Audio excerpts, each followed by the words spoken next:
Hello, my name is Carl Munck. I'm going to introduce you to a new science, or perhaps an old science, depending upon one's viewpoint. It is the science of geomathematics, as taught to us by the pyramid matrix.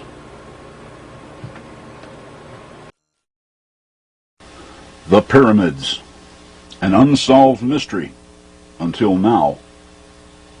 The prevailing methodologies being used to explain them are inadequate. Our search for answers has been centered around the most simplistic of questions: who built them, when, how, and why. The few answers we do have, we most generally thought up ourselves, with little regard for facts. But no real harm done, except that someone is going to have to rewrite a few thousand history books. The proper questions? Why are they exactly where they are and designed the way they are? Ask these questions and answers begin to flow.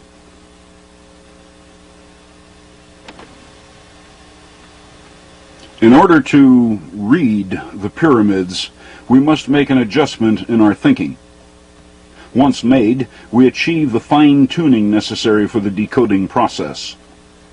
That adjustment is our Greenwich prime meridian of 0-360 degrees longitude. That's our prime meridian, not theirs. Theirs was very clearly indicated by the Great Pyramid, some 31 degrees, 8 minutes, and 00.8 seconds to the east of Greenwich.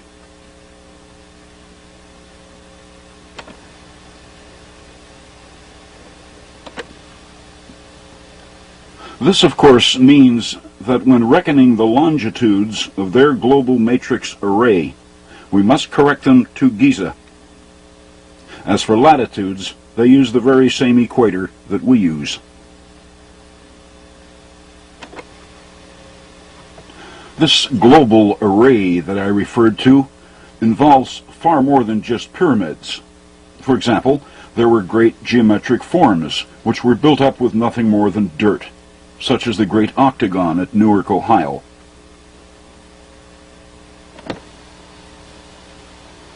And great earth circles, such as the fort, about a mile to the southeast of the Octagon. And Germany's Golo circle near Bonn.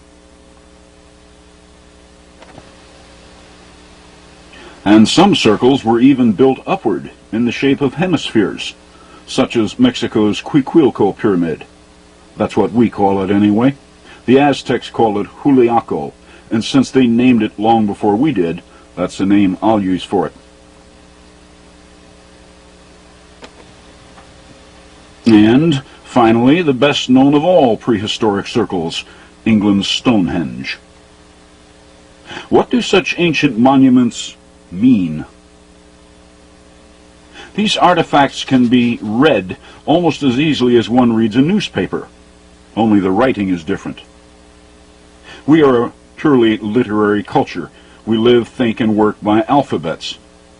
The geomathematics of this ancient pyramid matrix system was arranged around the language of mathematics. It has only been our reluctance to admit to ourselves that ancient men knew mathematics that has ensured the silence of their monuments for so very long.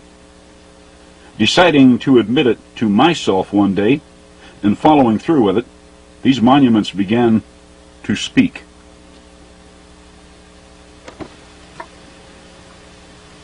British archaeologists have verified that before Stonehenge fell into ruins, it comprised an outer circle of 60 stones, 30 lintels held aloft by 30 supporting stones. The inner display, in the shape of a horseshoe, had 5 lintels held aloft by 10 stones, 15. Let's take these one at a time. What do the 60 stones of the perimeter have to say? They are arranged in a perfect 360-degree circle.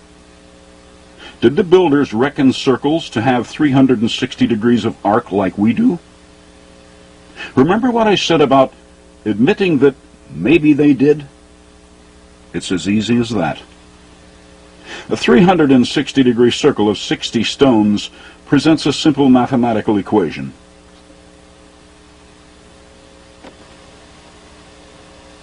"60 times 360 is 21,600. Now, why did they wish to convey such a number? Did they? Or is this just idle speculation? They did. Because neatly hidden behind this number of 21,600 are three other numbers, 51, 10, and 42.352941.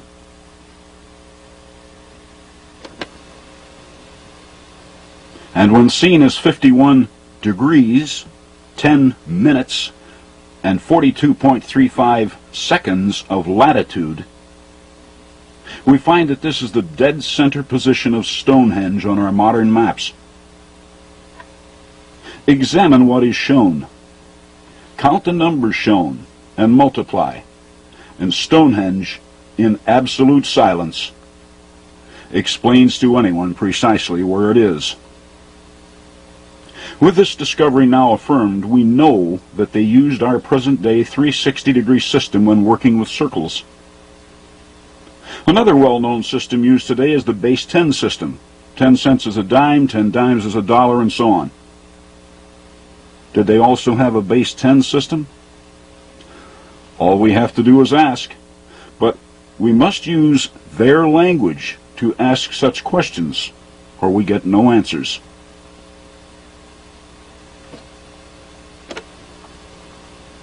Stonehenge has already shown us this number 21,600 in its actual latitude north of the equator, a single number which encodes 51 degrees, 10 minutes, 42.35 seconds. Let's call 21,600 its grid latitude. Now, if they wish to explain a base 10 system to us, all they'd have to have done is to build other circles at grid latitudes or longitudes of 2,160 or 216,000.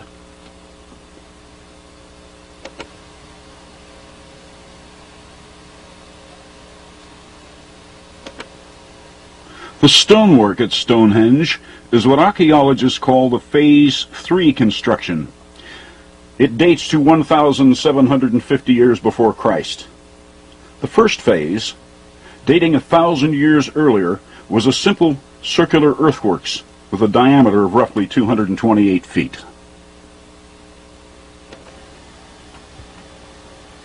It looks rather blank without the stones, doesn't it?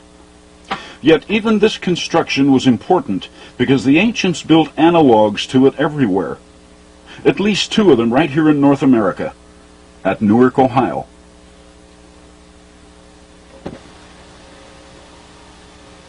Almost a carbon copy, isn't it? Except this one has a diameter of 1,056 feet, 1/5 of a mile. Its original name lost in time, we call it a fort, built by the Hopewell Indians. But that defies logic. Indians never built forts, they attacked them.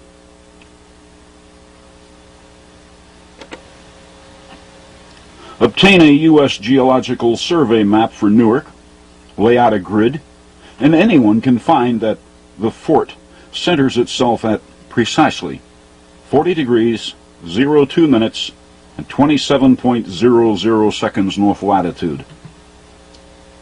And these figures multiply to exactly 2,160, which is 1/10 of the 21,600 grid latitude of Stonehenge. That's a base 10 system, using earthworks of comparable format. Of course, there are those who would be more than happy to write all of this off to mere coincidence. After all, history is comfortable with the idea that the early American Indians were ignorant because they didn't have an alphabet like ours. But they did have an alphabet. It was mathematical. And to ensure that we would have no difficulty understanding it on our side of time, they built a third opinion, and right here at Newark.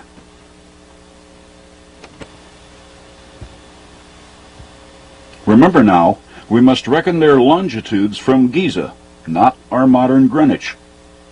Well, this circle on the octagon is centered at 82 degrees, 26 minutes 55.4 seconds west of Greenwich today. It was originally 113 degrees, 34 minutes 56.22 seconds west of Giza's Great Pyramid, the individual numbers of which multiply to 216,000. The fort at grid latitude 2,160, Stonehenge at 21,600, and now the circle in the octagon at its grid longitude of 216,000. No question about it. They also knew our base 10 system, and they proved it to us through their geomathematics. But what about the octagon itself? What was its function in this incredible system of geomathematical order? Examine it closely. Notice that its 8 sides are opened 8 times. In other words, its 8 sides are divided by 8. Okay, what are we supposed to divide by 8? The attached circle, of course. Divide its grid longitude of 216,000 by 8, which gets us 27,000 exactly. And guess what we have at grid latitude 27,000? Germany's Golo circle, neatly centered upon the Earth at exactly 50 degrees, 20 minutes, 27 seconds, said numbers of which multiply to 27,000, and found from 8 divisions in an octagon 1/3 of a world away. Yet, what was the original mandate that required the Golo circle to be placed at grid latitude 27,000? One quality of mathematics is its ability to run in circles, so there has to be another way, or ways, for this ancient global matrix to prove a basis for Golo. Where do we find that?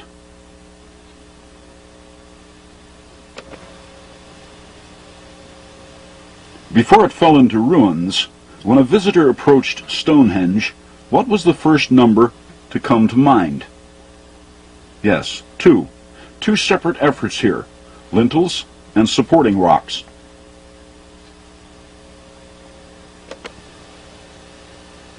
Then, once inside, the observer finds the 15 inner and 60 outer stones. 3 base numbers here, 2, 15, and 60. And when multiplied, they become 1,800. Now then, take this 1,800 and multiply it by the 15 inner stones to find 27,000, the grid latitude of Golo. The outer circle of stones at Stonehenge was complete, unbroken, but the inner display was divided into 5 separate units. Dividing 1,800 by 5, we return to the base, 360. When they tell us to do something like this, they had to have left us a monument which answers their matrix at 360. Did they leave us something at 360? Sure. Marking their prime meridian as it did, Giza's Great Pyramid centers itself on 360 degrees of longitude. But that's a pyramid, a squared monument involving the pi ratio, and a different aspect of this matrix. What we're looking for has to be round, like Stonehenge. Mexico's Juliaco is round. It says 360 degrees, and that is exactly where it is. 19 degrees, 18 minutes, and 01.5263 seconds north of the equator, the numbers of which all multiply to 360. Juliaco's grid latitude is 360.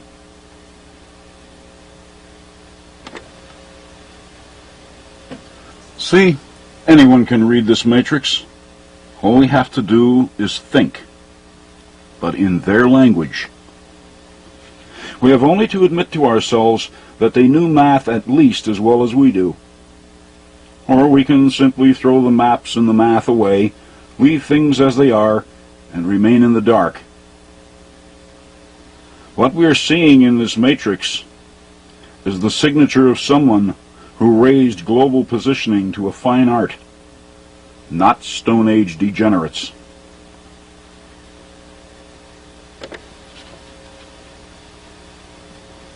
Why does Juliaco have 4 terraces on it?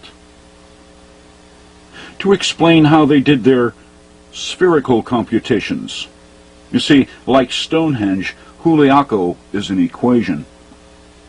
It shows us how to perform spherical calculations without using the pi ratio.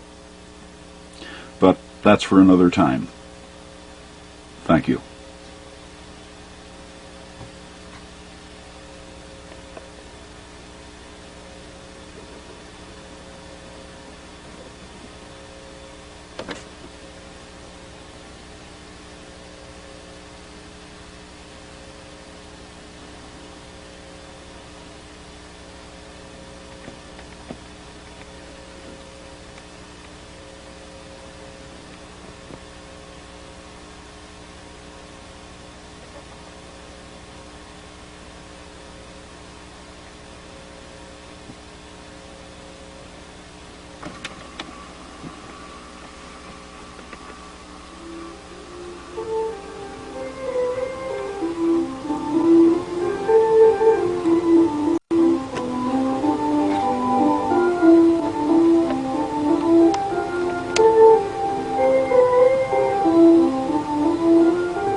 I concluded the introduction by saying that Mexico's Juliaco Pyramid was actually an equation in spherical mathematics.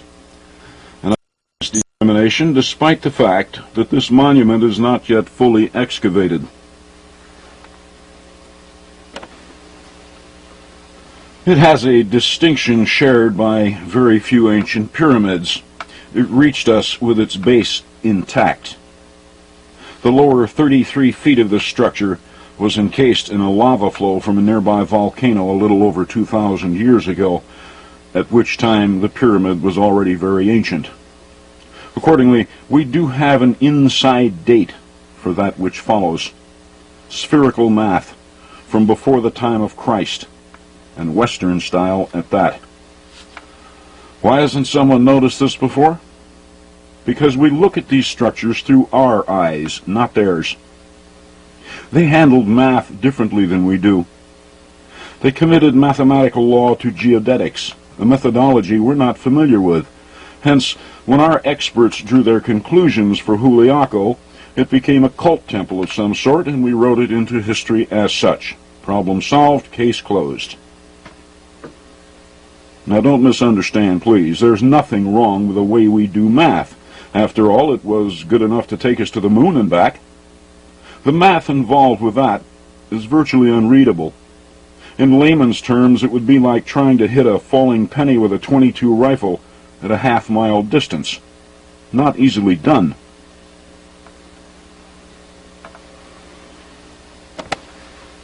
Our modern game rules for math are very simple. It is based either on the constants of geodetic form, the 360-degree circle, 720-degree tetrahedron, 1080-degree pyramid, 2160-degree cube, and similar geometrics. Or the pi ratio. And, of course, ordinary numbers. These are our constants. But within these constants are a plethora of other constants.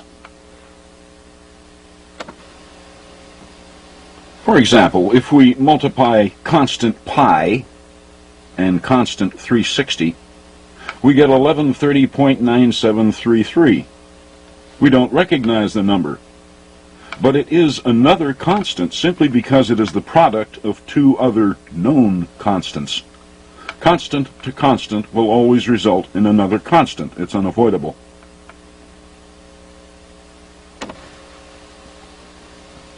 But not being used to recognizing constants which derive from the multiplying or dividing of two or more constants, when we look at something like Juliaco, all we see is four 360-degree circles. It fails to register. I mean, look at it. Can you see formulas here toward spherical computations? No, of course you can't. We do not reason our math as these people did, nor will we ever, unless we learn to think as they did, to see the law as they did. As good as we are with math, we are actually running in low gear. Math has a second gear, a third, and even overdrive, levels we have not yet achieved. But how does one look for these higher speeds when the best tools we have are those which hold us in low gear? It means starting over. Forget everything we know about math, except the constants, and go back to square one. Take the numbers and constants, mix them up, run them through the mill again, and look for new constants. Things we might have missed the first time around. Math is a rigid realm. Its laws are firm, at least to our way of thinking. But that doesn't mean that other deliveries are not possible. To us, the common circle exists to specific proportions. We see a circle, we've just got to measure it. We must have its radius, diameter, circumference, area, and so on. But suppose its measurements are not important. Suppose the language of the circle is the same from one to another, and irregardless of their measurements. These would be circles involving the so-called radian. In that consciousness, all circles have 360 degrees of arc. Their radians, obtained by dividing 360 by double pi, would always be exactly 57.2957 degrees. And it would make absolutely no difference what the circle's proportions actually are, whether 10 feet wide, 100, or even 1,000. It's a 360-degree circle, and its radius, the radian, will always be 57.295 degrees. End of matter. If these ancient builders thought in such terms, then we will never answer Juliaco by measuring it. Measurements would be irrelevant. So what is Juliaco's communication to us? What did its builders know that we do not? How are we to see through their eyes? We have already substantiated at Stonehenge that they knew and used the very same 360-degree reasoning system that we do when dealing with circles. And they certainly knew our base 10 system.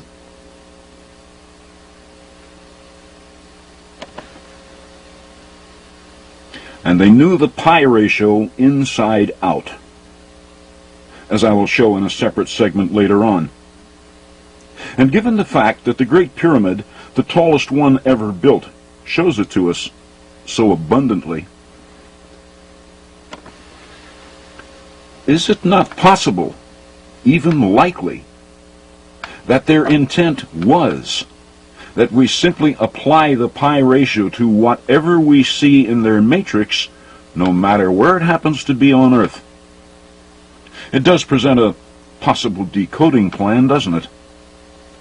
Shall we test it on Juliaco? To our mind, a circle infers pi.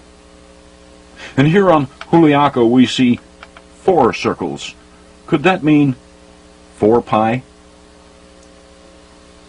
Let's divide the 360-degree form of Juliaco by 4 pi.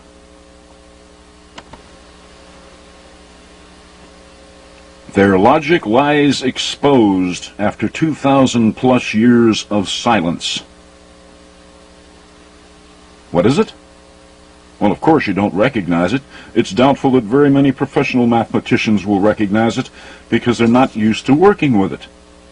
But 28.64788 is exactly 1/2 of the 57.2957 radian.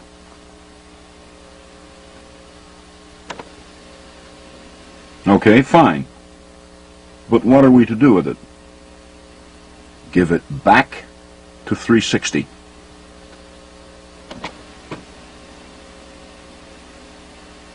The answer is also a mathematical constant, even though we're not used to looking at it. It is, in fact, the area of any 360-degree circle. Using our time-honored formula for finding the area of a circle, r is the radian, we square it, we get this. The formula for the area of a circle is radius squared times pi equals area. See? Same product. But the two formulas were different, weren't they? In our logic, we square the radian and multiply by pi. But in their primitive logic, all they did was to multiply the 360-degree circle by 1/2 the radian. No pi in their formula at all.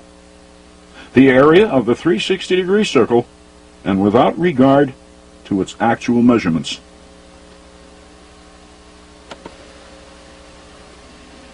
And that's not all it is. It is also the grid longitude of the Juliaco, 130 degrees, 19 minutes, and 04.1754 seconds to the west of Giza.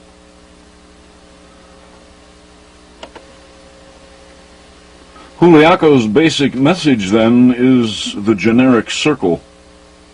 Grid latitude 360. Grid longitude, the area of the 360-degree circle.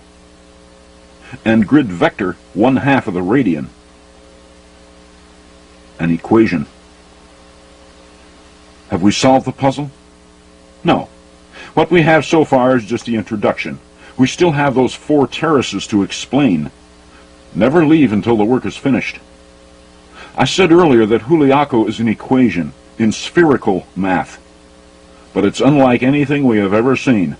It's a whole new ballgame. When we work with circles and spheres, we rely on 3 time-honored formulas. The first yields the area of a circle. In the 360-degree mode, that would become 10,313.24 square degrees.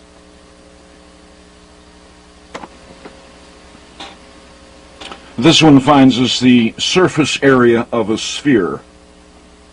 For the 360-degree sphere, it finds 41,252.96 square degrees.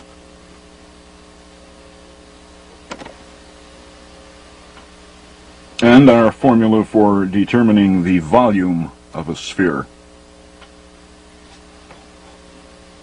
For the 360-degree sphere, 787,873.52 cubic degrees.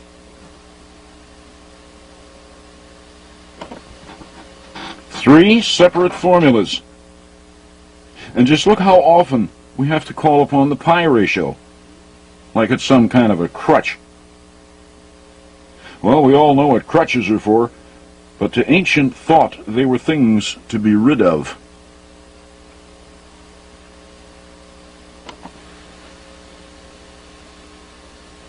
This is how they did it in pre-Hispanic times.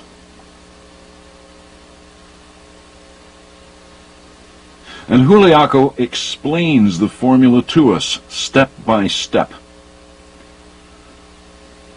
4 terraces, 360-degree circles, vector 1/2 the radian. Result is the surface area of the sphere, 41,252.96. Divide that by the 4 terraces, you get the area of the circle. Multiply it by 1/3 of the radian, you get the volume of the sphere. What tells us 1/3 of the radian at Juliaco? It's obvious. Look how the terraces are arranged. The upper terrace is set back, well clear of the perimeter, a much smaller terrace. One small terrace over 3 large terraces. That's 1 over 3, isn't it? 1/3. And since we already know that Juliaco is a radian-based structure, the connection is obvious. 1/3 of the radian.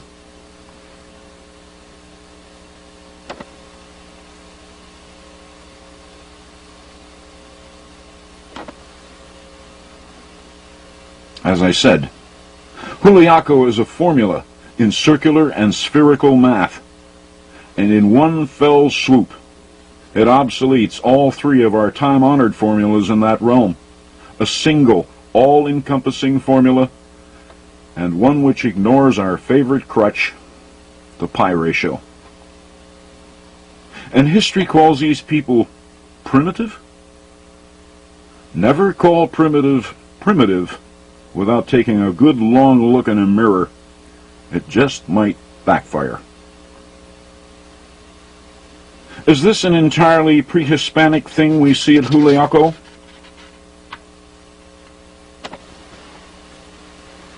No. It enjoyed a global application. Archaeologists don't pay a lot of attention to the smaller pyramids at Giza, but they too play in the matrix.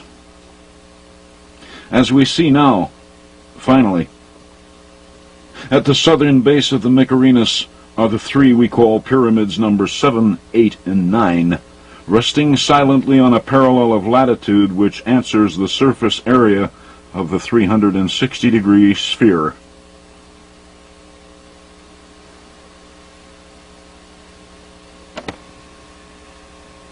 Radian-based mathematics, not pi. That's what this matrix was all about. Now, we begin to see it through their eyes.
Juliaco taught us to apply the pi ratio to the numbers shown by the ancient architect.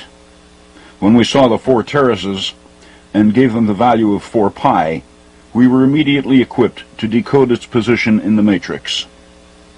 Now let's take this primitive logic back to Stonehenge and apply it to what we see over there.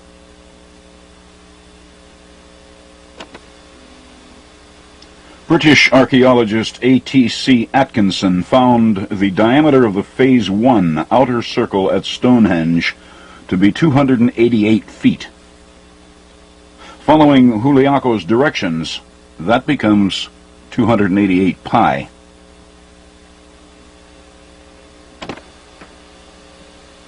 The outer circle of Phase 3 Stonehenge, with its 60 stones all arranged in a complete 360-degree circle, provided us with the 21,600 grid latitude of Stonehenge. Does it not follow, then, that its inner horseshoe-shaped arrangement should guide us toward its grid longitude?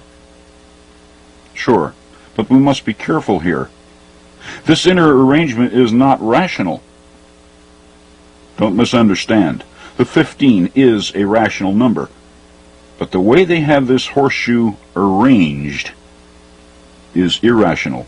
It is broken into separate displays, whereas the outer stone circle of 60 stones was unbroken, a complete circle. Why did they show us these 15 inner stones irrationally? Are we supposed to somehow see 15 as an irrational number? And if so, how are we to do this?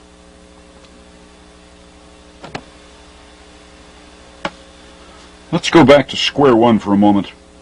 What does Stonehenge show? It shows 60 stones on its perimeter, a rational number and rational presentation, a complete circle. Its inner horseshoe shows us 15 stones, a rational number, but at the same time, an irrational presentation. Then we have the rational number 2, an inner display and an outer display, 2. 3 rational numbers, 2, 15, and 60, but they don't fit, do they? 15 times 2 is not 60, yet the 15 stones of the horseshoe are inside the unbroken outer stone display. These numbers must somehow go together. How are we to make them speak logically? There's only one way. By reducing both its 15 and its 60 to their own square roots. Only in so doing can we build a functional link between all three numbers.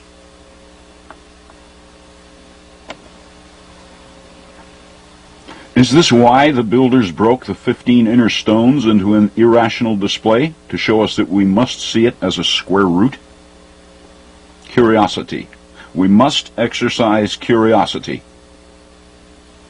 So let's take our 288 pi off phase 1, 15, and the square root of 15 and see what they say.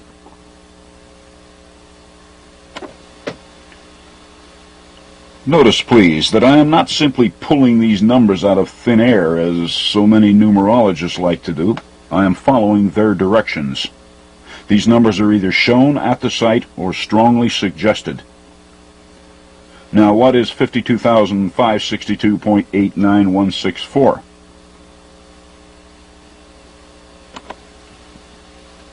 It's the figure which encodes the actual West Giza longitude of Stonehenge, 32 degrees, 57 minutes, 28.817 seconds.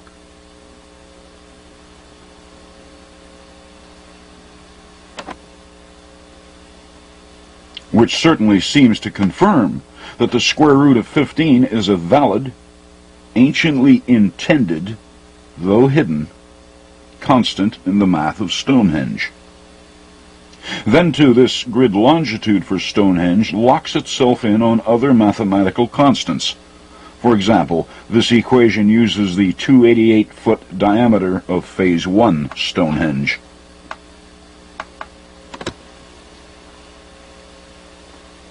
We do know that the circumference of Stonehenge 3 is about 305 3/4 feet, but about is not adequate here. The only thing we can be sure of at this time is that it has a circumference of 360 degrees. After all, that's what Juliaco taught us about circles. So 360 becomes 360 pi. Divide our suspect grid longitude of Stonehenge by 360 pi and we find the square root of another mathematical constant, 2160, the number of angular degrees in the geometric cube. The square root of 2160, then, is a lost constant now retrieved. We can park it in the back of our minds and refer to it as required. Next, giving the 360-degree circle of Stonehenge the value of 360 pi finds its grid longitude. Should the same logic not apply to its grid latitude? Sure, it has to. As we already know, the 60 stones and the 360-degree perimeter of Phase 3 Stonehenge furnished us its grid latitude. Now we shall take that 360-degree circle, redesignate it 360 pi, and give it back to 21,600. Remember it?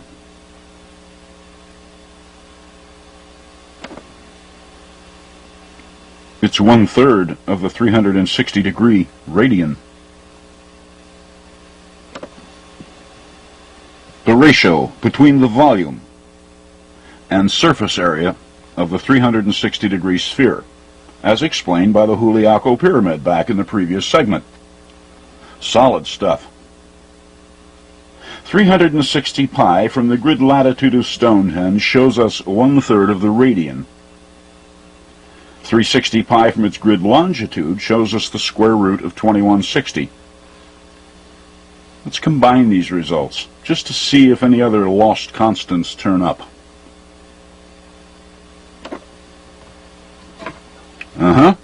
Another one. And we are not completely unfamiliar with it, though this is the first time we have seen it in this mode. Another square root.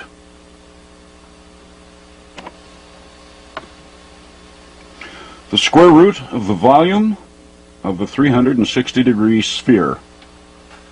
They sure used a lot of constants we're not familiar with, didn't they? The radian, 1/2 and 1/3 of it.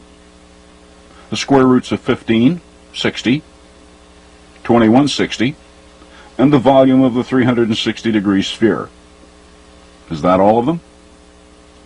I wish it was, but there are more. It was well over a century ago now that Englishman John Taylor advanced his theory that Egypt's Great Pyramid was a model of the mathematical constant double pi, 6.28318, in that when its base perimeter was multiplied by double pi, the answer in British feet came in fairly close to the pyramid's actual height. Unfortunately, several centuries before, the Arabs tore all the facing stones off the Great Pyramid, thereby erasing its original measurements. Without them, he could not prove his theory. Well, Mr. Taylor was right on the money, as I will demonstrate somewhat later on, and it makes perfect sense. These people worked with the 360-degree radian, and to get it, 360 has to be divided by double pi, not pi. Double pi, then, was another of the curious constants in the matrix, so let's see how it reacts to some of the others, like maybe the square root of 2160.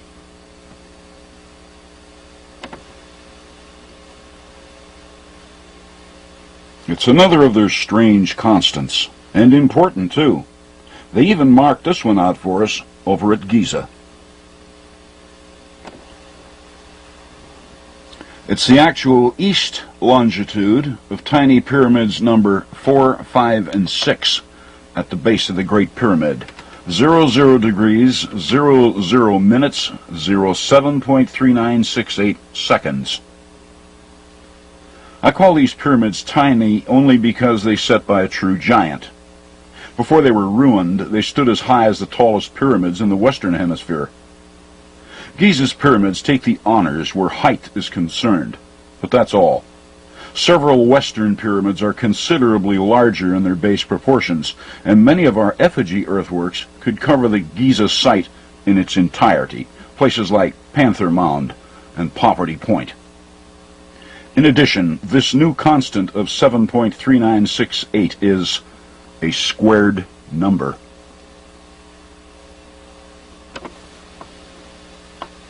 Its square root will be quickly recognized by British antiquarians as a direct hit, with a 2.719-foot megalithic yard as refined by Alexander Thom, though it is better known as 2.72 feet. Could it be that the megalithic yard is only a square root? Whatever the case, this squared number 7.396 was widely applied to this ancient matrix system. Indeed, it even speaks to Stonehenge. When archaeologists A.T.C. Atkinson and Gerald Hawkins examined Stonehenge, they determined its original diameter to have been 97 feet 4 inches, hence a radius of 48 feet 8 inches, or 48.66 feet in the decimal mode.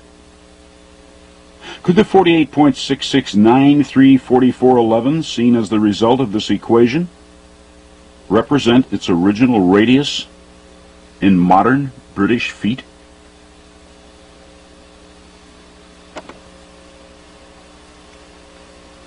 One of the exquisite aspects of this ancient matrix is its built-in set of checks and balances. For example, when we take the grid longitude of Stonehenge and divide it by all the numbers it shows us, 2, 15, 60, square root 15, and square root 60, we are left with this. The decimal place is off, but the numbers are exactly twice those of 48.66934411 seen in the previous formula.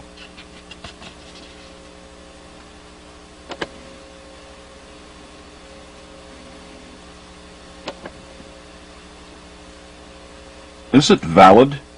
Are these the actual numbers, the original numbers, in the diameter of Stonehenge? They vary from those found by Atkinson and Hawkins by about 3/32 of an inch, hardly enough of a variance to notice in actual field measurements. In fact, they are just that. And this figure will be found extensively in the matrix, very extensively. It was heavily favored in Western monuments. Now, having it once again, it is a simple matter to log all of the vital measurements at Stonehenge.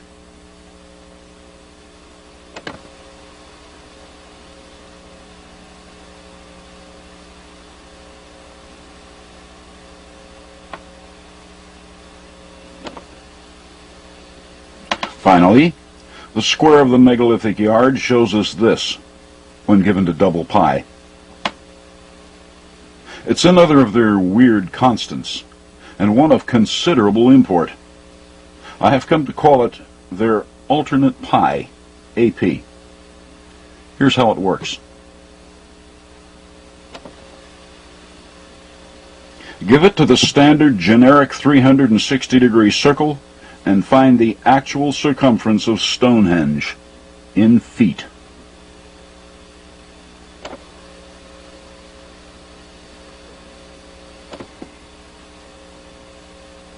It works just as well off the 360-degree radian to find, once again, the radius of Stonehenge. It's why I call it their alternate pi. It's the constant they employed to explain the relationship of their 12-inch metrological unit to their radian-based matrix. I even prefer it to the pi ratio we use, 1177245771. 1177245771. It's poetic. Say it twice and it's memorized.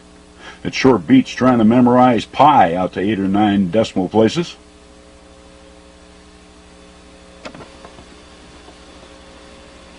We now have 10 of their constants, having added to the original list the square of the megalithic yard, the radius of Stonehenge, and alternate pi.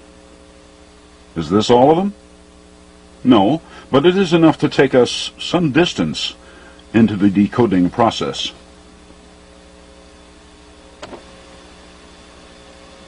And we found most of them right here at Stonehenge. The outer stone circle of Phase 3 conveys its latitude, while the inner display, in conjunction with its 288-foot wide Phase 1 Earth circle, convey its West Giza longitude. Now we know why Phase 1 was necessary. Then Stonehenge goes on to explain several mathematical constants in use at the time of its construction. The decoding is what tripped us up. Who would have thought that it was entirely restricted to maps and mathematics? Stonehenge, a magnificent calculator rendered in rock. Batteries not included or required. The access key is curiosity.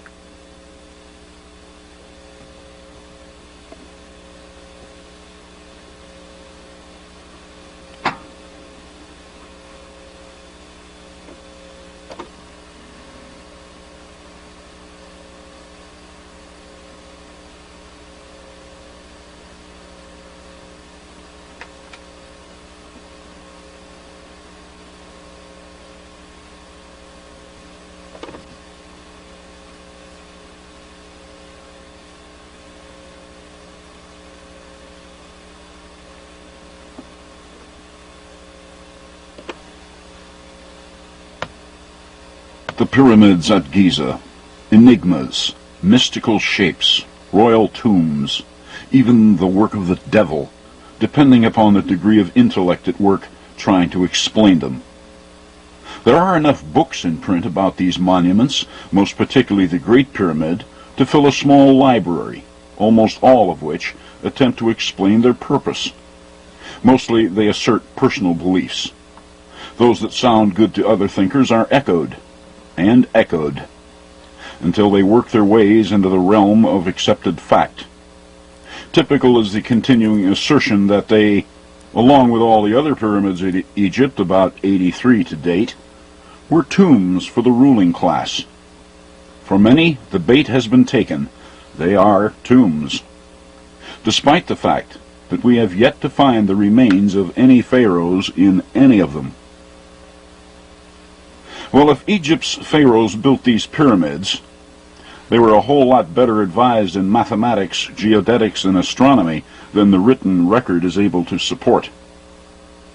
In the absence of written records, we depend on archaeology for answers at Giza.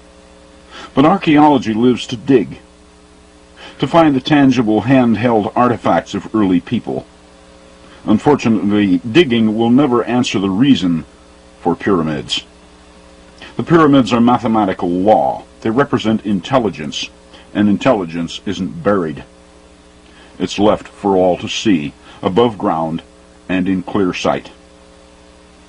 Sometimes they even left stuff laying around that was so obvious we can't see it.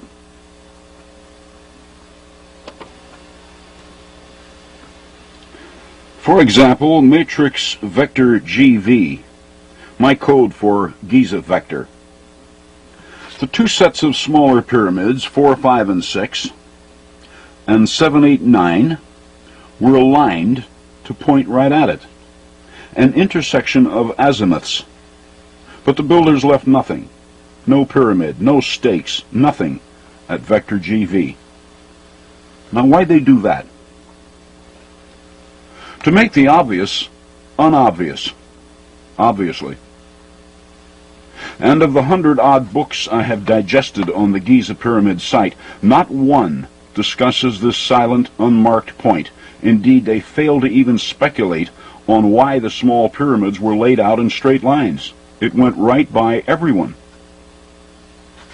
We already have the grid figures for these two azimuths. 41,252.96 comes from Mexico's Juliaco, the surface area of a 360-degree sphere, and the square of the megalithic yard, 7.39685. Dividing the two figures, we are left with GV's value, 5,577.096018. It will serve to demonstrate that we can get something from nothing, GV, if we know the language. Since Stonehenge explained the language, there's nothing holding us back. So let's go for it.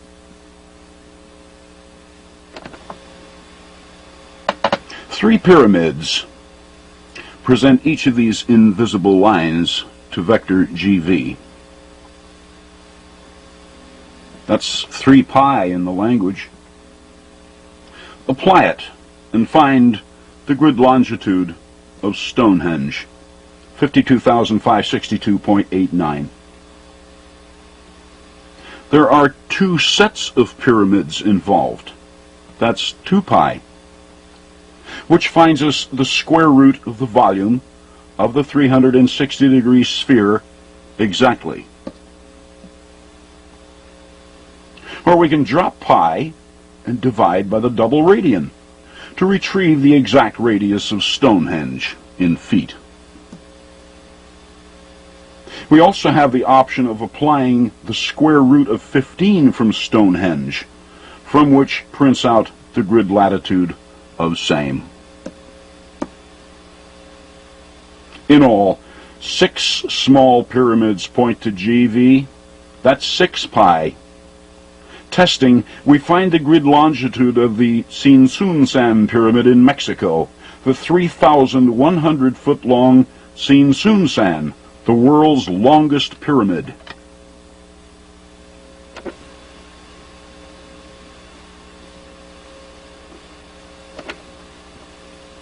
The tallest pyramid in the world is the Great Pyramid. Grid longitude, 360 degrees. Apply it to vector GV, and we retrieve 15.4919. There's a new number for the pot, and coming off the Great Pyramid, it must have been important.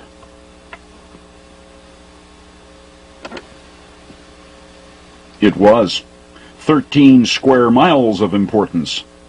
They laid an entire city out on this azimuth. Teotihuacan in Mexico.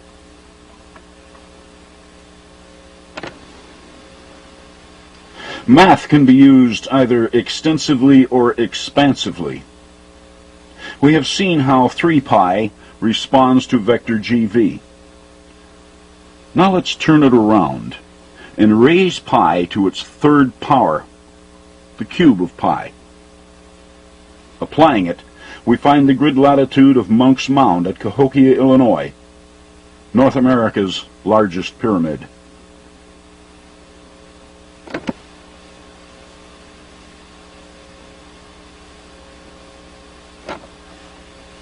Not bad for a silent guide.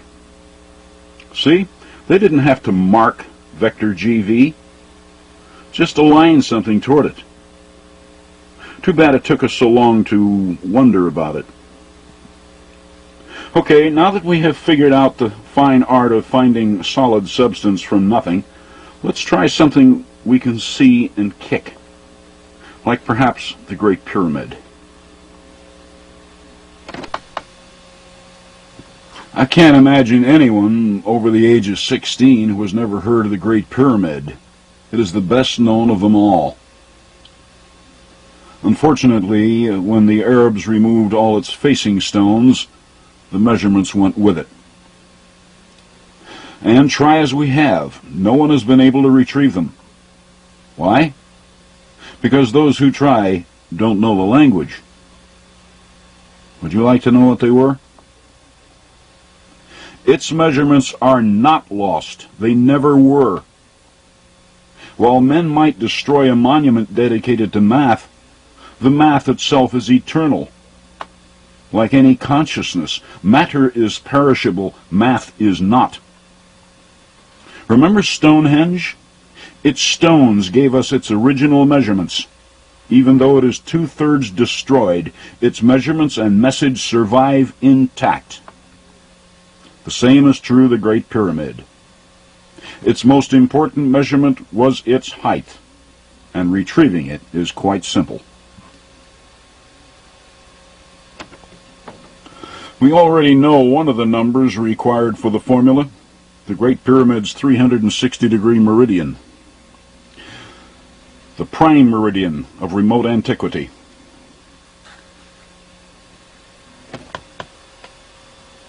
Now, marking a prime meridian as it did, the Great Pyramid has an attribute which is uniquely its own. Its prime meridian runs across it from pole to pole.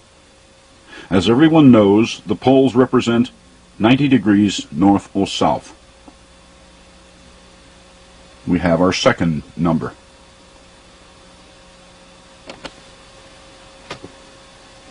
The other numbers we already know. The most important of all numbers in the matrix is the 57.295-degree radian. The next most important is alternate pi, which converts their radian-based system to metrological units of measure, as Stonehenge explained. Simply divide 90 by the radian and alternate pi, and then multiply the result by 360, and voila, the original height of the monument, 480.3471728 feet. And remember, that's feet, not meters, cubits, reeds, or stadiums, but feet. Too easy? Too quick? You were expecting maybe a formula that runs out into next week? Granted, there are those among us who would prefer that this equation actually be complexity to the 90th power, in order that they alone might understand it. But the pyramids were left for all to see, for all to understand, not just a select few.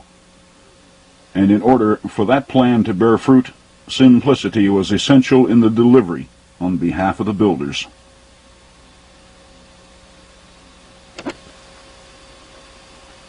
Sure, I found their alternate pi, and it wasn't easy. That alone took a dozen years and some 30,000 mathematical probes, but we can also verify these proportions without using their alternate pi, or even pi for that matter. All we actually need is the 360-degree longitude of the Great Pyramid and the radian. Remember, their entire matrix was built around these two numbers.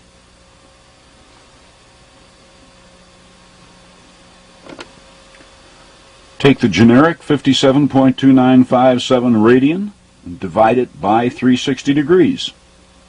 Then multiply the result by the Great Pyramid's circumference to find its actual height of 480.347 feet. It's so simple it's almost embarrassing.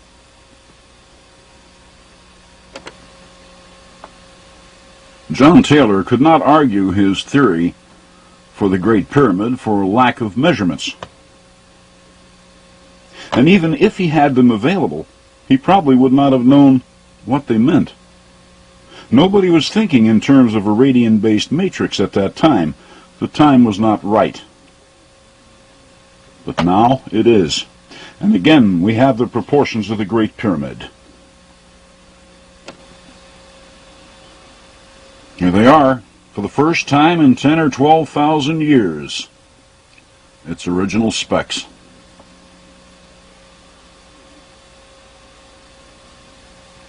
What do they offer? That depends what we wish to look for in the prehistoric record. It holds a wealth of data in trust for us. For example, the length of the year at that time.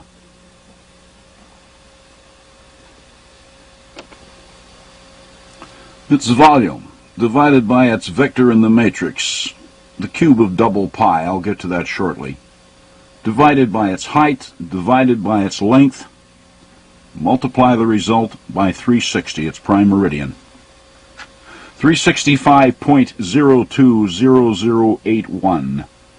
Is that the length of the year?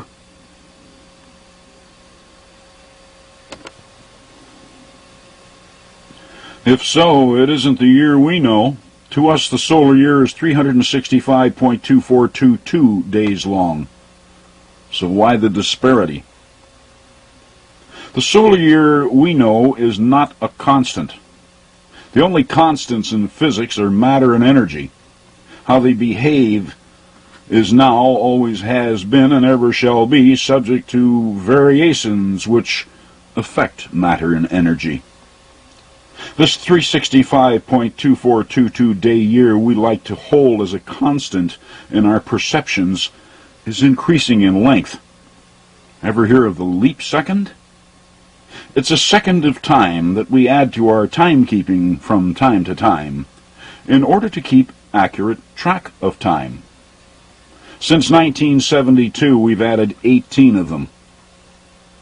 How long has this been going on? 1,500 years ago, the Mayans recorded the length of the year at exactly 365.2420 days. And the further back we study the oldest of calendars, the more they tend to focus on the whole number 365, as if they were trying to follow an earlier mandate of 365.02 that was known much earlier. Frankly, I don't think that the length of the solar year has ever been a constant, but there may once have been an ideal. This may be what we're looking at here. One of the reasons I say this is because this particular figure, which I call the solar year ideal, makes a good showing of itself in the matrix, locking itself on certain constants such as this one.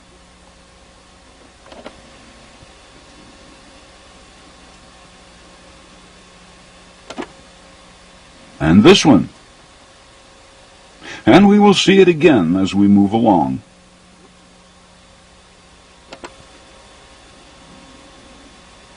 Besides, these measurements at the Great Pyramid are very precise, very securely locked into place, almost like a genetic code. It has to follow preset patterns, such as this one at Stonehenge. We take the smaller figure of its 48.6693 foot radius and divide it by its larger 305.798 foot circumference. Then multiply the result by 360 to find the radian. The Great Pyramid uses precisely the same coding. Take the smaller figure for the Great Pyramid's height and divide it by its larger base perimeter. Then multiply by 360 to find the radian again. A beautiful lock.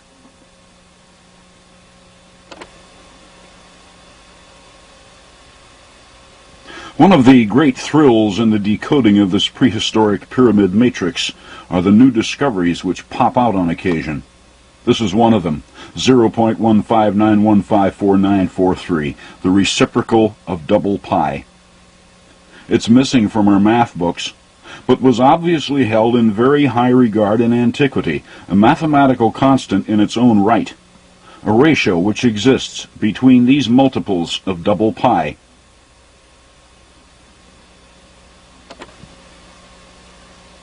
The measurements at Stonehenge,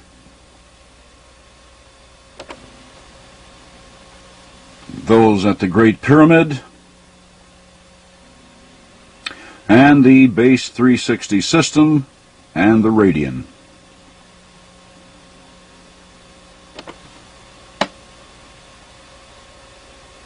A few years ago, Richard Hoagland told me that he thought the matrix was exquisite.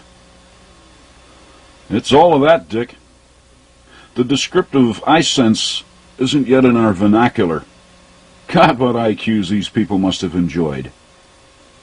But it only follows. Genesis tells us that they lived lifetimes of several hundred years. They had the time to learn, the time to understand the importance of knowledge, and the time to hone wisdom. They knew routines we haven't even thought about. And their genius wasn't restricted just to Stonehenge and the Great Pyramid. It reached even into the Western Hemisphere.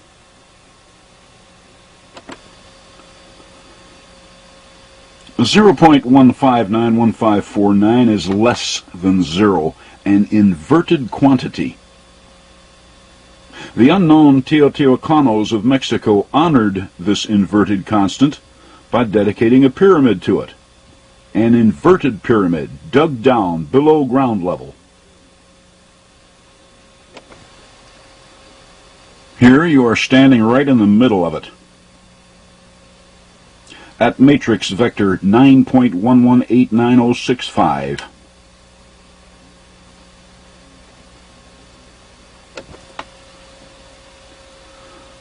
The Quetzalcoatl complex is big. If you'd like to take a hike around it, be sure to bring a lunch. It has a perimeter of a mile.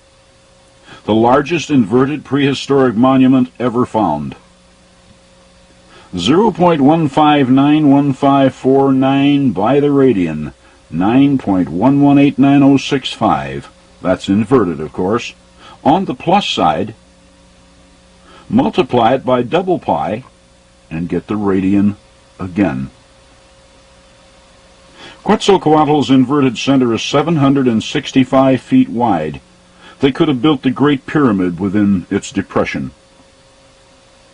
But what about Stonehenge, where this new constant was taught?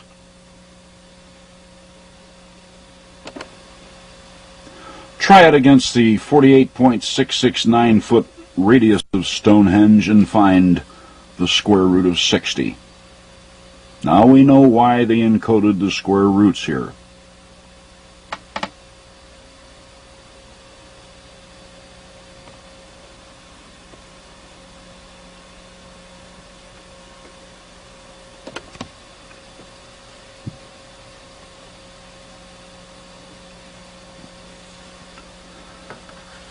When the Arabs defaced the Great Pyramid, they forgot one of the stones. When we found it, it was promptly shipped off to England. where its sloped surface was subjected to some of the finest instruments we have.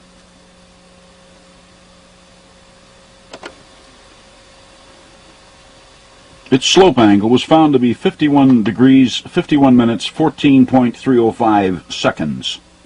The findings were distributed around the world in the hope that anyone, could find a reason for this curious angle. To date, no one has any answers, except their own. It's the price we pay for believing that the builders were ignorant.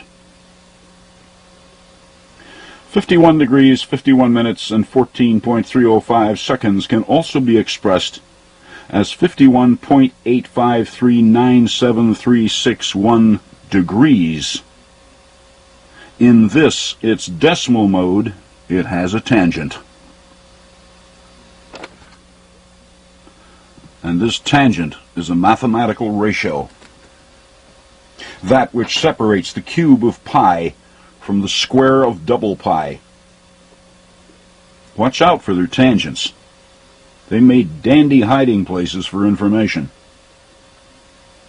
Anyway, that gives us another pi aspect in the Great Pyramid. Now let's climb up to its apex, which is no longer intact today. The destroyers got that too. And of course, we have yet to find its capstone, which, really, we don't need. Now having its original proportions, we can make it ourselves. It requires only that we be careful to give it the same slope angle as found in the base facing stone, the reciprocal of which, when calculated from the perpendicular, is exactly 38.146063 degrees.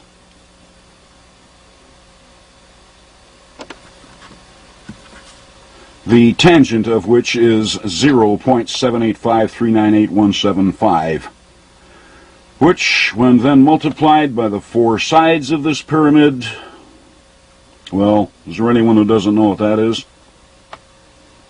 And right off the very top of the monument.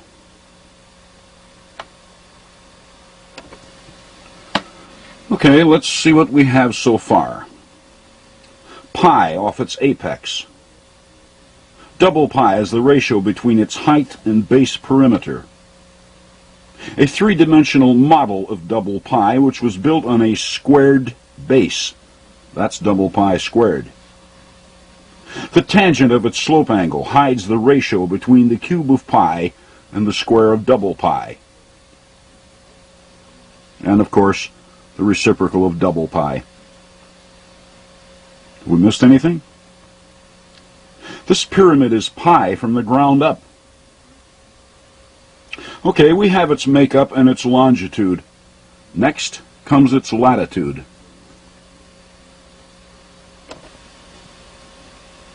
A pyramid which marks the location of a prime meridian running north and south from pole to pole should likewise address latitude, should it not? It is logical. And all latitude is reckoned from the equator, which, as it circumscribes the Earth, has a length. The equatorial circumference of the Earth, 24,901.54558 statute miles. 24,901.54558 has a tangent too, 1.845270149. Again, only the mathematician can recognize it for what it is, the cube root of double pi. Double pi. Does the tangent of the Earth's equatorial circumference have something to do with the double pi Great Pyramid? We have only to ask. Visualize the Great Pyramid in your mind. 4 sides, 4 base corners, and an apex. 9 features. Raise this tangent, this cube root, to its 9th power, and we find the cube of double pi. Of course, all that does is prove the cube of double pi. If it has anything to offer to the matrix, we must test it against something that is in the matrix, like the Great Pyramid, since we did employ its 9 features. The Great Pyramid's longitude was 360 degrees. What might 360 have to say to the cube of double pi? It yields this figure, which encodes a parallel of latitude which runs right across the north face of the Great Pyramid. At this point on the pyramid, then, the matrix holds a vector at the cube of double pi. Why doesn't this parallel cross the actual apex? It wasn't supposed to. That point was reserved for something else, a link with astronomy. Are we ready to admit that they knew astronomy? I am, and the most elementary constant in astronomy, or even in its predecessor astrology, is the 25,920-year procession of the equinoxes.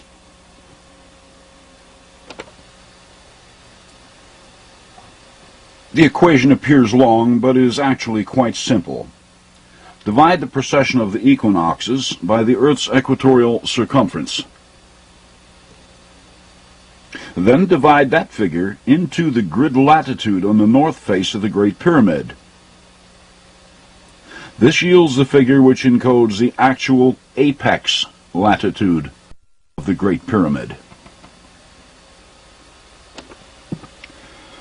29 degrees, 58 minutes, 51.00 seconds north, dead center on the apex. Linked between astronomy and terrestrial geodetics. The apex latitude of the Great Pyramid is special, having little to do with the global pyramid matrix. The matrix vector in the north face was reserved for those probes.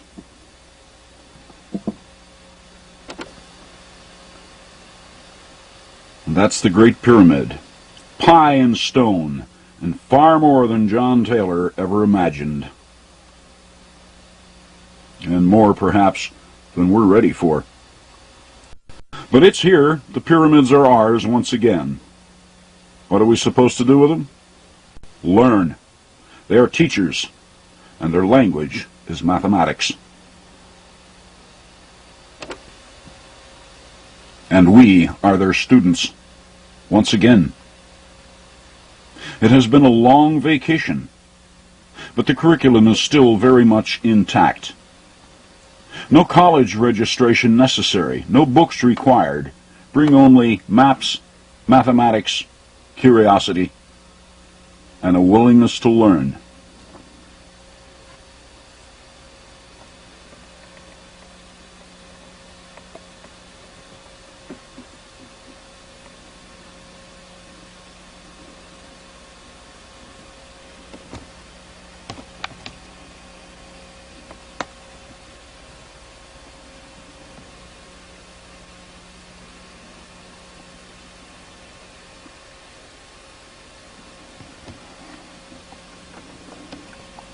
The longitude of the Sphinx is 10 times alternate pi.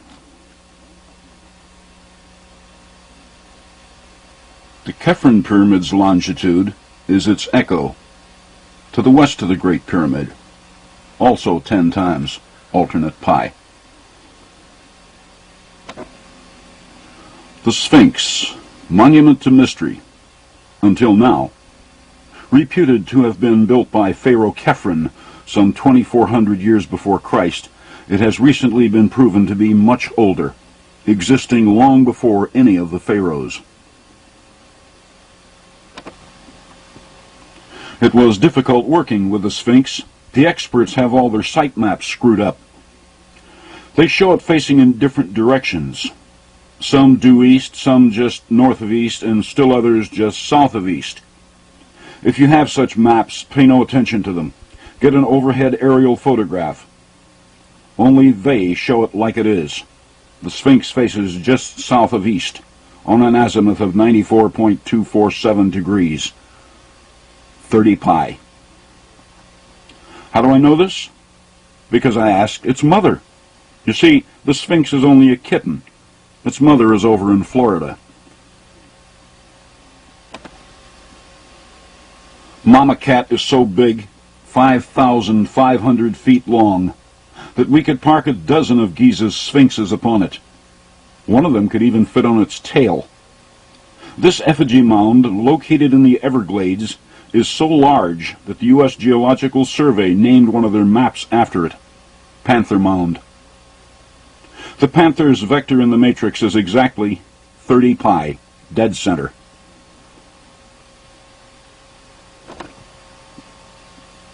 Now, why is the Sphinx exactly where it is? What constants will explain it to us? We already have its longitude, 11.77245771. That's 1. We also have its azimuth of 30 pi, that's 2. And of course the ever-present radian of 57.2957 degrees. Mix them up and voila, 63,571.271, which encodes its exact latitude north of the equator.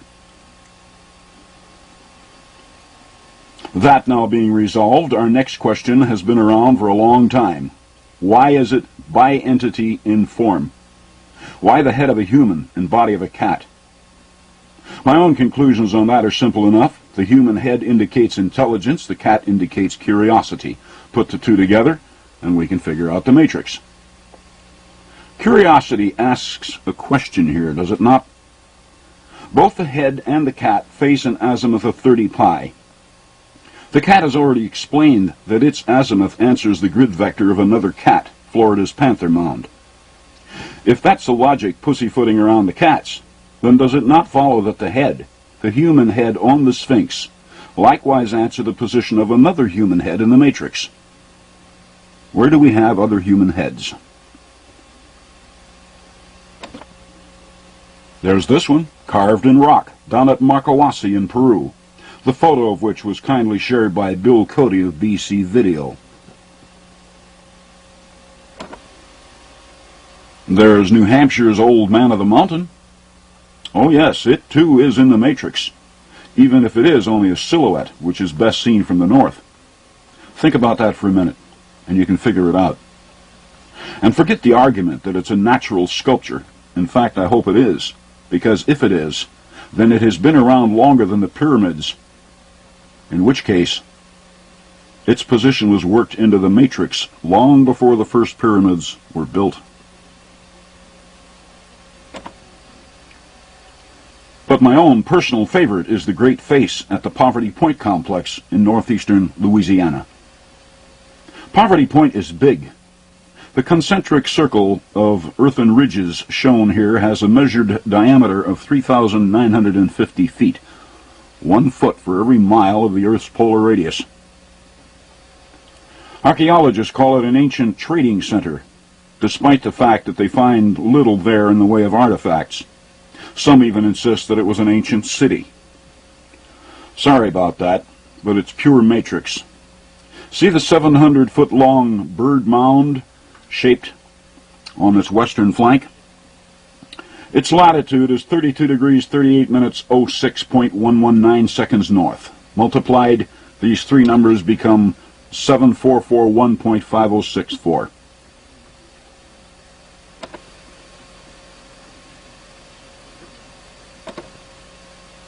The area of Stonehenge at Poverty Point.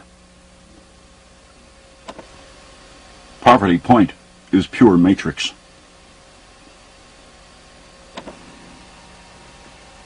There's another large mound about a mile to the north. Archaeologists call it a tailless, unfinished bird mound that was intended to look like the one to the south. Not so at all. Anyway, where's the face I was talking about? The matrix consists of much more than just pyramids, earthworks, and mathematics. Shapes are important too, and to see them, the investigator must be able to work with topographical maps. Therein lie the clues which blow right past the average archaeologist. On the east side of the Poverty Point complex, the land drops sharply toward the Macon Bayou, and a topographical map shows it quite clearly.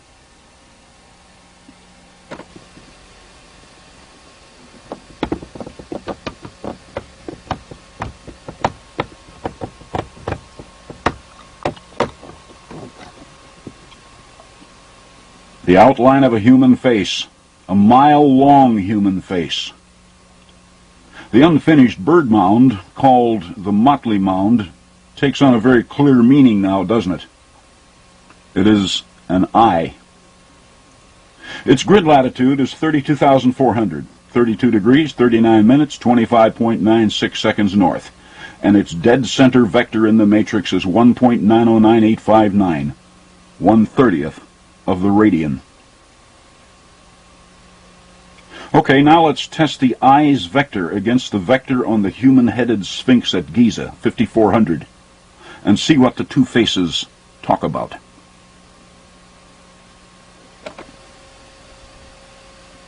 They talk about math, vector to vector, face to face, the exact area of the 360-degree circle. Cat to cat, human head to human head, both talk to the matrix in the well-ordered language of geomathematics. Now, why did they build the Sphinx at a grid vector of exactly 5400?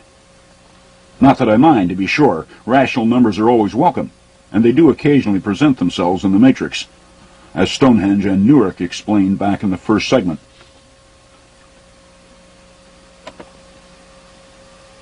The Sphinx has the ability to address the matrix by way of common rational numbers and the irrational constants.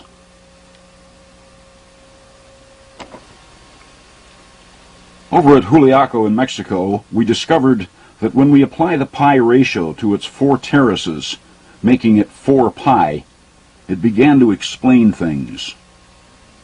But there are no terraces to count on the Sphinx. It does, however, show us all 4 of its paws. Notice what happens when we multiply its 5400 vector by 4 pi.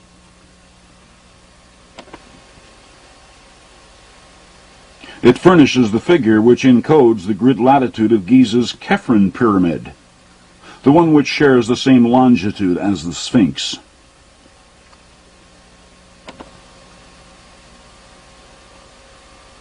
It even answers the 48.669-foot radius of Stonehenge, another of their special matrix constants.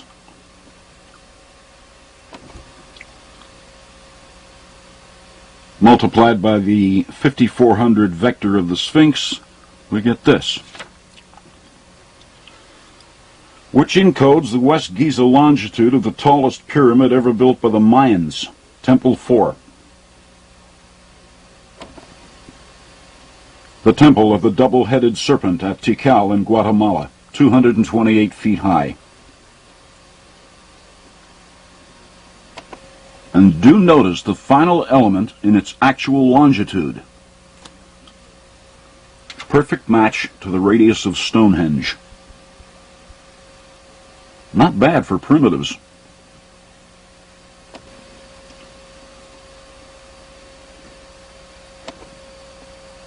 Temple 4. Then we have the rational numbers. Multiply the Sphinx's vector by 2, and we get 10,800. The grid latitude at the center of Mississippi's 670-foot-long Emerald Mound. Multiplied by 4, 21,600. The grid latitude of Stonehenge. By 5, 27,000. The grid latitude of Germany's Golo Circle. By 6, 32,400. Grid latitude of the eye on the face at Poverty Point. And by 24, 129,000 exactly, or the square of 360. The grid longitude of North Bimini's 500-foot-long Shark Mound.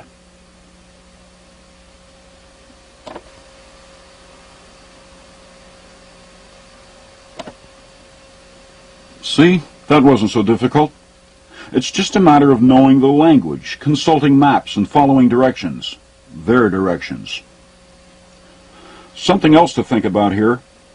As the Sphinx is now known to date back at least to 7,000 years before Christ, and probably a lot further, what about Flora's Panther Mound, whose vector in the matrix, 30 pi, is an exact match to the azimuth of the Sphinx? And its 4 paws show us the grid latitude of the Khephren Pyramid. To me, that says it loudly. Same age. In which case, even Khepren's pyramid isn't Khepren's. But it wouldn't be fair to assert something like that. What I will assert, since I can prove it, is that the matrix plan is at least as ancient as the Sphinx. On that, there is no further question, because the only way this finding can be effectively challenged is to remove such things as the Khephren Pyramid, Panther Mound, Emerald, Poverty Point, Golo, and the others from the face of the earth, in order that they no longer address our maps, and of course the mathematical guidance they provide. And even if we somehow manage to obliterate all of these monuments, don't laugh, we've wrecked hundreds of them already, and burned all of our maps, the matrix would survive anyway, because there are some things in it we cannot get our hands on just yet. Let's go back to the Great Pyramid for a few moments. I want to show you something. Here we are running the Great Pyramid's data once again. The first half of the equation is identical to the one I demonstrated when the figure 365.020081 popped out. In that one, the final part of the expression required the use of the number 360.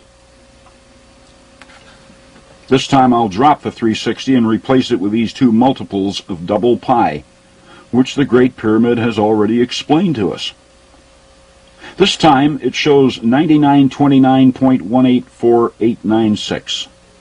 What is it? Well, it isn't the solar year this time. It encodes the grid latitude of another large formation.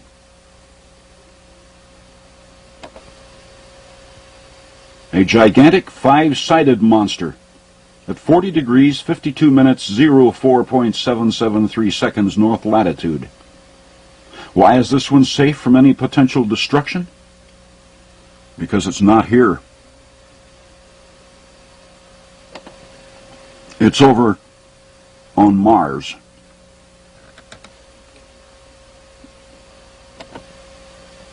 At a place called Cydonia.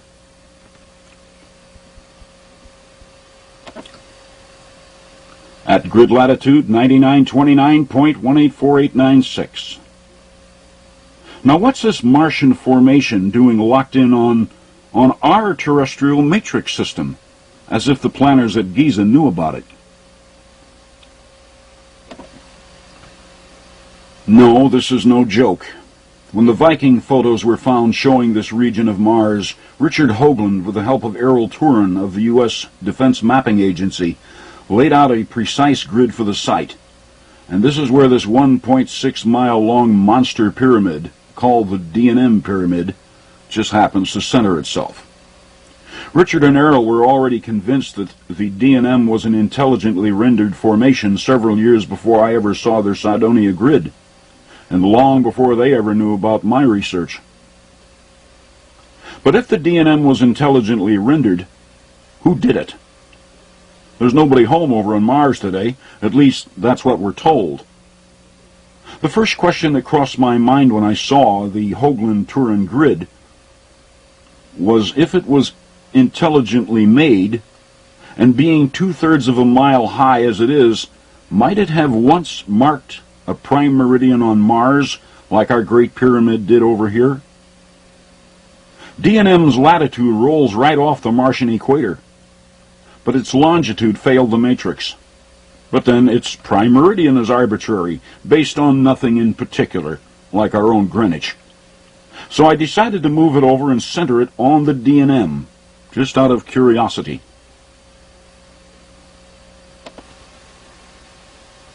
With the D&M now being at longitude 360 degrees, its vector would be 27.58106. Hold that thought. About 10 miles north-northeast of the DNM is the so-called face, which has won so much attention around the world. Tricks of light and shadow, the scientists tell us.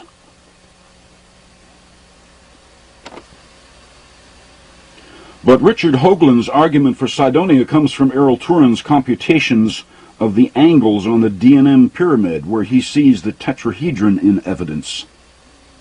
The tetrahedron is a three-cornered pyramid, and in Richard's presentation on Cydonia, he explains the importance of the tetrahedron in spherical physics, that being, that for some unknown reason, if we place a tetrahedron inside a sphere, its corners, at its base, will always strike the outer surface of the sphere at about 19.5 degrees north or south of the equator.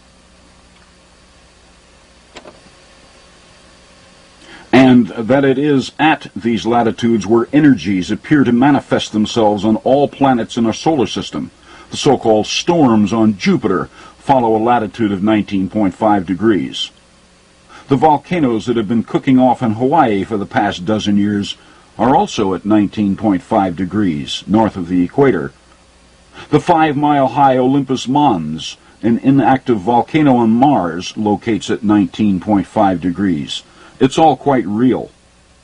Natural energies appear to focus themselves at this latitude on the spinning bodies of the solar system. Well, I'm not an astronomer or physicist, but I am familiar with the tetrahedron. Each side of the tetrahedron contains three 60-degree corners. In all four surfaces, we have a grand total of 720 degrees. In the language of the matrix, the tetrahedron is 720. Well, activity on the surface of planets seems to indicate that nature knows about the tetrahedron. I'll give her that. But does she know about other mathematical constants? Like maybe double pi, the 3D form of Giza's Great Pyramid? 720 and double pi. The result divides down through 41 degrees and 11 minutes to wind up at 10.0308 seconds. And guess what's there? The face. Okay, back to the drawing board. If nature shaped this humanoid face on Mars from double pi in the tetrahedron, then she must have built our Great Pyramid as well. She's a builder as well as a thinker. Man, that'll do a job on prevailing thought. Okay, let's see how sharp she really is. The matrix employs a lot of constants that we're not used to seeing. Let's try a tough one on her, like the square root of 2160.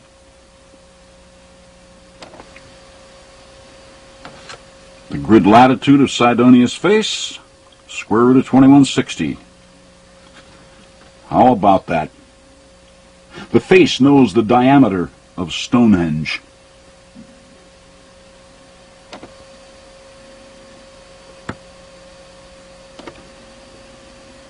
Can Cydonia's face see all the way to Stonehenge? This is most embarrassing. Well, if it can see Stonehenge from Mars, maybe it can also see the global matrix itself. Let's check it out. Let's run the pi fractionals by it. Vector 1/3 pi, represented by Munck's Mound at Cahokia. Vector 2/3 pi, represented by North Bimini Shark Mound. And finally, pi itself, represented by the Great Pyramid. There isn't much chance it could see all of them at the same time.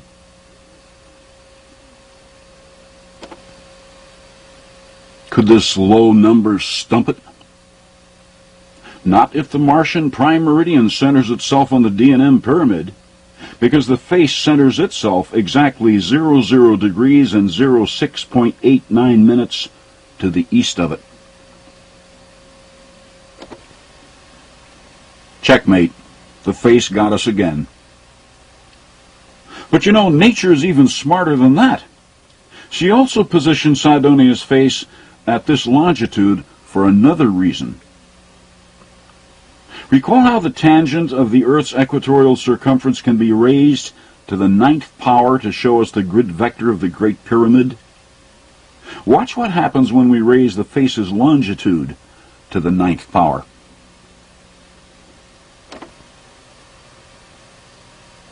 I have 3 almanacs here in my study, and all 3 show the distance from the Earth over to Mars as 35 million statute miles.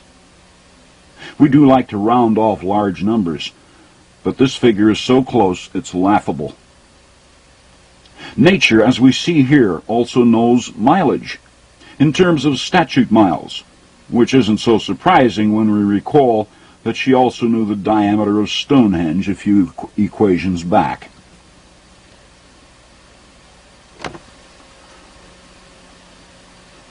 The grid vector on the face is 656.5612.703. When we divide its grid latitude by its longitude, what an interesting arrangement of numbers. 6565. Let's put this one through the matrix mill too. If we can't find a misfire somewhere, we may have to live with this alien intrusion into our matrix. We need the astronomical test, Po, the precession of the equinoxes, 25,920 years, the most elementary of all astronomical constants. And since Mars is out there in space,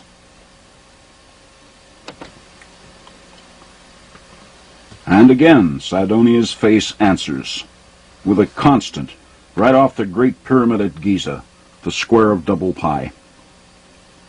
We can't seem to trip her up. Maybe if we tried a different approach. Mercury, Venus, Earth, Moon, and Mars. Mars is the 5th body out from the Sun. That's 5 pi in the language of the matrix.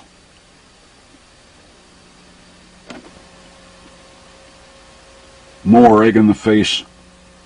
There's that number from Juliaco again.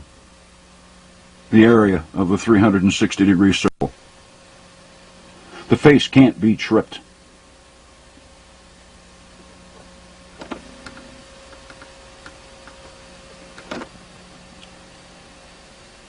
Mother Nature, the artist, couldn't have picked a more sobering spot for this face. And quite safe, too. There isn't much chance of our trucking it off for road fill. And starting tomorrow morning, I will get up early, go outside, and bow to the east, because nature is smarter than any of us. Really now, how far can we push coincidence? It has to have limits, and Sidonia's face has outstripped them repeatedly.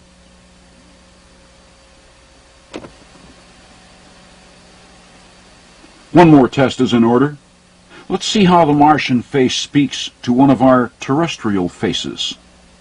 Remembering that the human face on the Sphinx faces an azimuth of 30 pi, and when we divide its 5400 vector by 30 pi, we found the exact value of the radian. Let's see if Sidonia's mile-long face can talk to our mile-long face at Poverty Point. Sidonia's face has an azimuth too. It looks straight up at 90 degrees. Poverty Point's face also looks 90 degrees east. Take the Sidonian face's vector of 656.56 and divide it by 90 degrees. Call the result x. Then take Poverty Point's I, grid vector of 1/30th of the radian, and divide it by 90. Call that result y. Then divide x by y to find the exact value of 6 radian. The radian, the basic language of the matrix.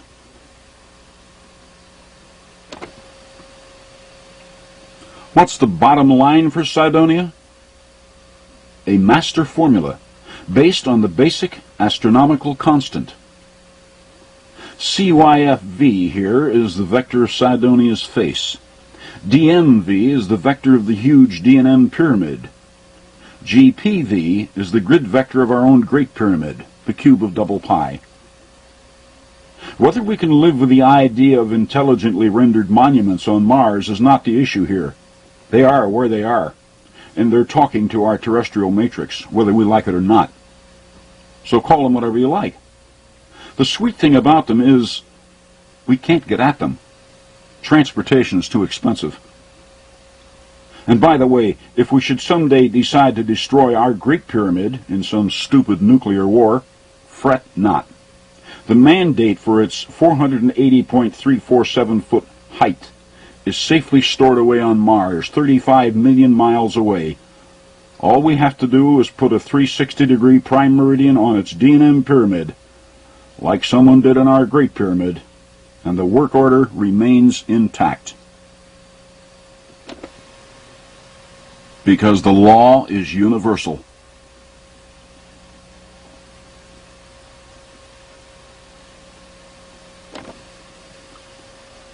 For the overly skeptical, the easiest way to dispose of what we have seen here in the past few minutes is to simply remove my prime meridian from the D&M pyramid. And it will all simply go away, withdrawing into oblivion once again, and leave us alone. Except for the curious, who, having done their homework, will realize that it happened once before in human history. You see, the ancients knew the vector numbers for Sidonia's face, 656. They left them everywhere. Like in the outside diameter of Germany's Golo circle, 656 feet. And over at Tikal in Guatemala, they're everywhere.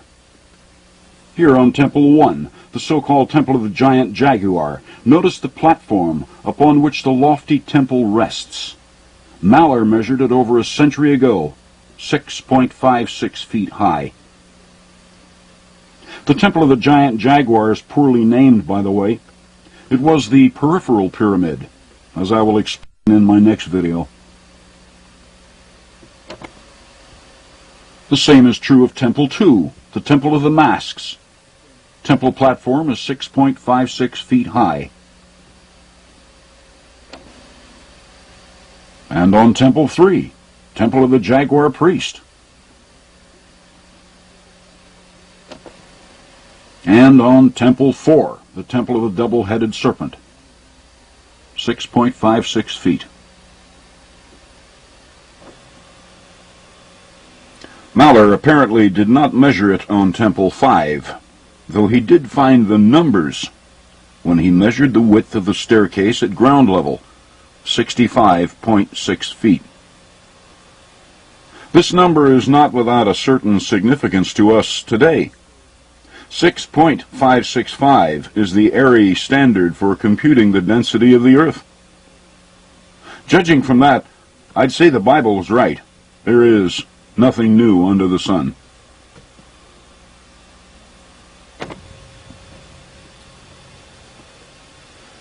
It's easy for us to believe that the Egyptians built their pyramids, that the Celts raised Stonehenge, and that the Maya and Toltecs built their monuments in Central America, all independent of each other. But these beliefs pale into insignificance when we suddenly discover that Tikal, Stonehenge, Tsinsunsan, Teotihuacan, the Face on Mars, and the Great Pyramid at Giza were known around the entire ancient world. It is the helm of this ancient order which must be identified, a body of genius which prized knowledge above all else, and whose determination it was to ensure its survival through a dark period in human history, by way of a pyramid matrix system which still defies time itself, a communication clear and direct, which we moderns lack the courage to even think about. Dogma maintains that we humans got our jump start in the Middle East. I'm afraid it's all a lot of nonsense, because they who built the matrix were smarter than the Phoenicians, Egyptians, Hebrews, Babylonians, or even the Greeks ever were. And it causes me to wonder just where we did come from, and maybe even where we've been. Thank you.